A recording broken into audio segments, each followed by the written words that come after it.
মোমবাতি হাতে নিয়ে আরজিকর কাণ্ডের প্রতিবাদে কংগ্রেসের পক্ষ থেকে প্রতিবাদ মিছিল হয়। বাস টার্মিনাস থেকেই মিছিল শুরু হয়। এই মিছিল শহরের বিভিন্ন প্রান্ত পরিক্রমা করে। তবে কংগ্রেস কর্মীদের ও নেতৃত্বের মুখে একটাই স্লোগান, উই ওয়ান্ট জাস্টিস, দোষীদের শাস্তি চাই। কংগ্রেস নেতা মোহাম্মদ কামরুল বলেন, এই ঘটনার প্রতিবাদে মা বোন, সাধারণ মানুষ, চিকিৎসক সবাই পথে নেমেছে। বেশ কয়েকদিন হয়ে গেল, এখনো আসল দোষীদের চিহ্নিত করে শাস্তির ব্যবস্থা করা হচ্ছে না। আপনারা জানেন এক মাস হতে চলেছে, কিন্তু আরজি করে একজন ডাক্তার হত্যা করা হয়েছে, তাকে রেপ করে তাকে মার্ডার করা হয়েছে।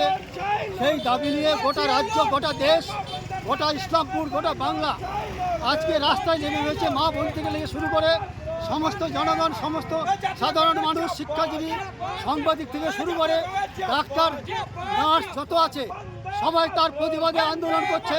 কিন্তু এক মাস হয়ে যাচ্ছে, এখনো পর্যন্ত আসল দোষীদের চিহ্নিত করে এখনো পর্যন্ত শাস্তি করা হচ্ছে না। তার প্রতিবাদে আমরা আজকে কংগ্রেস ব্লক কমিটির পক্ষ থেকে আমরা মোমবাতি জ্বালিয়ে যার তিলোত্তমার যে তাকে শান্তি, আত্মার শান্তি কামনা করছি। এবং আমরা এই বার্তা দিতে চাই যে সাধারণ মানুষ যেন এখন এই মোমবাতি জ্বালিয়ে আপনারা যে অন্ধকারে ঢুকে আছেন সেই অন্ধকার থেকে বেরিয়ে আসুন। আর আজকে আমরা তাদেরকে অন্ধকার থেকে বেরিয়ে আসার জন্য আমরা মোমবাতি জ্বালিয়ে এই মোমবাতি মিছিল চালাচ্ছি এবং তার আত্মার শান্তি কামনা করি এবং তার পরিবারের সমবেদনা জানিয়ে আমরা আজকে এই কংগ্রেসের পক্ষ থেকে মিছিল করছিলাম। এটা খুবই নিন্দনীয় ঘটনা, খুবই লজ্জাজনক বিষয় পশ্চিমবঙ্গের জন্য। আমরা পশ্চিমবঙ্গবাসী হিসাবে এখন লজ্জিত। অন্যান্য রাজ্য পশ্চিমবঙ্গবাসী বলতে আমাদের লজ্জা পায়। আমাদের রাজ্যের যে পুলিশ ব্যবস্থা, যে স্বাস্থ্য ব্যবস্থা একেবারে তলিয়ে গেছে।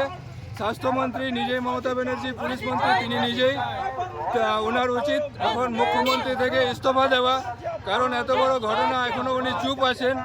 সিবিআই তদন্ত করছে, ঠিক আছে, কিন্তু ওনারও একটা ভূমিকা আছে। পশ্চিমবঙ্গ উনি কীভাবে চালাচ্ছেন সেটা আমরা জনগণ এখন পথে নেমেছি।